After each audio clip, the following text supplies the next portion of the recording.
కానీ ఇప్పుడు సడన్గా కొంతమంది మేము తెలంగాణ వాళ్ళం, మా ప్రొఫెసర్ గారిని అవమానించారు, ఇక్కడికి పలానా పార్టీలో వాళ్ళు ఎలాగొస్తారని కేవలం కూటమి పార్టీలు టార్గెట్ చేసి తెలంగాణ వాదాన్ని అడ్డు పెట్టుకుని వాళ్ళు మాట్లాడే మాటలు నాకు చాలా ఆశ్చర్యంగా ఉన్నాయండి. కానీ పవన్ కళ్యాణ్ ప్రేమ్ దాచి నీకు చెప్తున్నావు, హెచ్చరిస్తున్నావు, బిడ్డ తెలంగాణ మీ గడ్డ మీద ఉన్నావు, ఇదే గడ్డ మీద చెప్తున్నావు, మా రక్తంలో ఉంది తెలంగాణ, మా నాయకత్వం తెలంగాణ, మా గుండె తెలంగాణ, మా ఊరి తెలంగాణ భక్తులు రాడకూడగా ఇక్కడే ఉంటున్నారా రే. నిన్న మాట్లాడిన నాకు ఎవరు వచ్చినా సరే ఇక్కడ ఉంటారండి. జై తెలంగాణ, తెలంగాణ అమరవీరులకు జోహార్. ఇప్పుడు నేను తెలంగాణ కోసం తెలంగాణలో జరిగిన కొన్ని దాడులు, అప్పట్లో జరిగిన దాడులు, ప్రణయ్ మర్డర్ కానీ, లేదా అంతకుముందు మధుకర్ని మర్డర్ చేసినప్పుడు కానీ, లేదా వరంగల్లో చిన్నారి 14 సంవత్సరాల ఆడపిల్లని మా ఒక సైకో మానభంగం చేసిన నేను కూడా స్పందించిన, నేను పోరాడిన ఉండే, నేను అక్కడికి వచ్చి కేసులు కూడా పెట్టించుకున్నాను.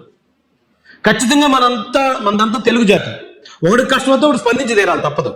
అయితే ఇప్పుడు స్పందించేవాళ్ళు, ఇప్పుడు ఎవరైతే కూటమిని టార్గెట్ చేసి మాట్లాడుతున్నారో, ఎవరైతే ప్రొఫెసర్ నాగేశ్వర్ గారు మా ఓడని ఓన్ చేసుకుని పవన్ కళ్యాణ్ గారిని, లోకేష్ గారిని, చంద్రబాబు నాయుడు గారిని బూతులు పెడుతున్నారు అన్న. మీరంతా గత 5 సంవత్సరాలు ఏమయ్యారు? గత 5 సంవత్సరాల్లో ఎంతకన్నా ఎక్కువ కష్టాలు పడ్డాం కదా మేము.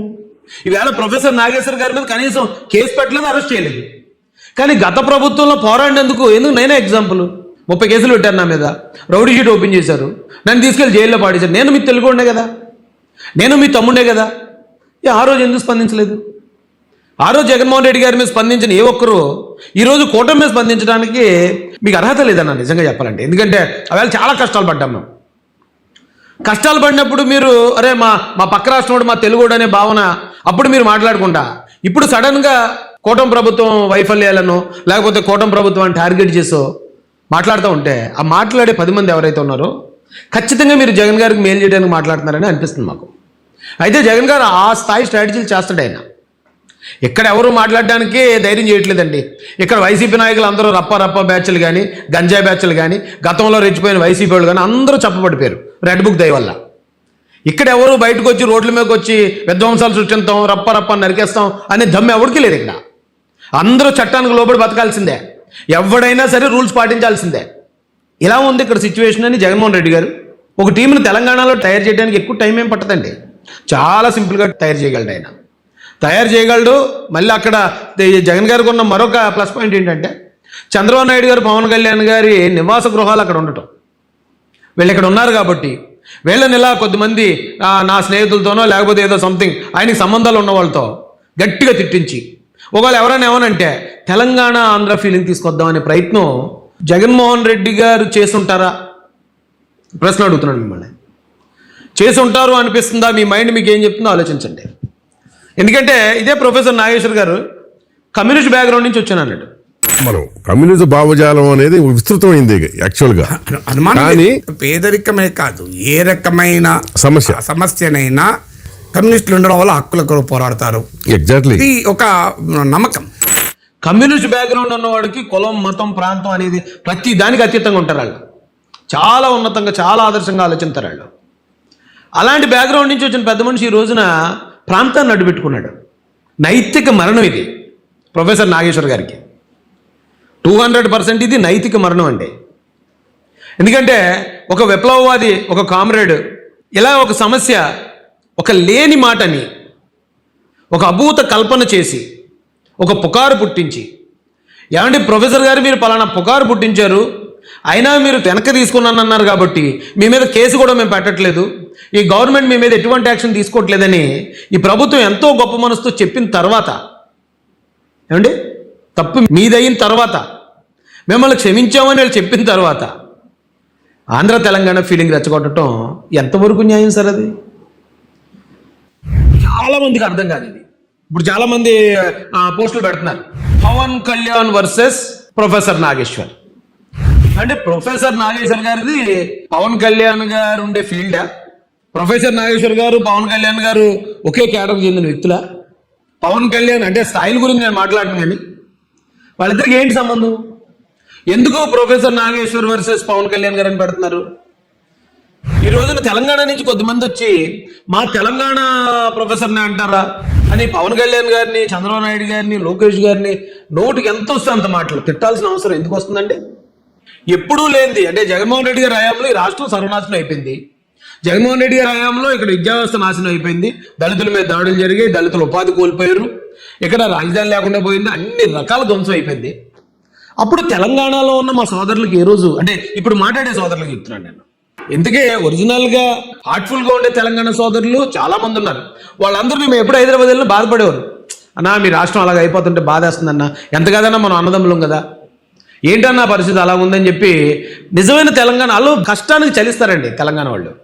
వాళ్ళ దగ్గర ఉన్న గొప్ప క్వాలిటీ ఏంటంటే వాళ్ళ కష్టాలు తెలిసిన వ్యక్తులు కాబట్టి. ఏదో సినిమాలో చెప్తాడు, గాయం విలువ తెలిసినట్టు సాయం చేస్తాడు. తెలంగాణ ప్రజలకి గాయం విలువ తెలుసు, కష్టం విలువ తెలుసు, అవమానం విలువ తెలుసు.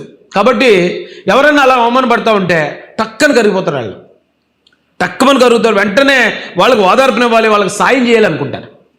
అంత గొప్ప మెంటాలిటీ తెలంగాణ ప్రజల్లో ఉంది. ఎందుకంటే నేను చెప్తున్నాను, ఇప్పుడు ఆంధ్రతో పోల్చుకుంటే తెలంగాణ ఎలా లేదన్నా కొన్ని కష్టాలు పడ్డ బ్యాక్గ్రౌండ్ నుంచి వచ్చిన వాళ్ళే. ఆంధ్రాలో చాలా పొలాలు ఉండటం, పంటలు బాగా పండటము, లేకపోతే మరోటి కారణాలతో చాలామందికి కష్టం విలువ తెలియదు, పోరాటం అంటే ఏంటి తెలియదు. కానీ తెలంగాణ అలా కాదండి. గడీల రాజ్యం నుంచి కూడా వాళ్ళు తిరుగుబాటు ఎగరేయటం, అంటే ఓ తిరుగుబాటు పోరాటం ఎక్కడి నుంచి వస్తుంది? పక్కోడి బాధ చూసిన దగ్గర నుంచే కదా. అలా ఉండే గొప్ప వ్యక్తిత్వం తెలంగాణ వాదుల్లో, తెలంగాణ ప్రజల్లో ఉంది. ఇప్పుడు ఏం తప్పలేదు. ఇప్పుడు రాజకీయాలు అంటేనే ఒకడు కులాన్ని వాడుకుంటాడండి, ఆయన ఏమనంటే నా కులాన్ని దూషించావు అంటాడు. ఒకడు మతాన్ని వాడుకుంటాడు, ఆయన ఏమనంటే నా మతానికి నా ధర్మానికి నువ్వు చెడు తెచ్చావు అంటాడు. మరొకడు మతాలను వాడుకునే వాళ్ళు అన్ని మతాల్లోనూ ఉన్నారు. ఇప్పుడు మీరు మరి ప్రొఫెసర్గా జర్నలిస్ట్గా ఉండి మీరు ప్రాంతాన్ని వాడుకుంటున్నారు. వాళ్ళకి మీకు ఏం తేడా ఉంది? మీరు ఎంతో అభ్యుదయవాదులు కదా, అభ్యుదయవాదులు అయ్యి ఉండి కూడా ఈ రోజున మీ మాటలు నేను చాలా మాటలు చూశాను. మీరు నన్ను ఇలా టార్గెట్ చేయకండి, తెలంగాణ వాళ్ళు నా చేతుల్లో కూడా ఉండదు, తెలంగాణ వాదులు కోపం వస్తుంది, మీరు నన్ను ఇలా టార్గెట్ చేస్తే అంటే పక్క రాష్ట్రంలో ఉండి ఆ రాజకీయాలతో సంబంధం, ఆ రాజకీయాల మీద విశ్లేషణలు కాకుండా ఆంధ్ర రాజకీయాల మీద లేని పుకార్లు మీరు పుట్టించారు.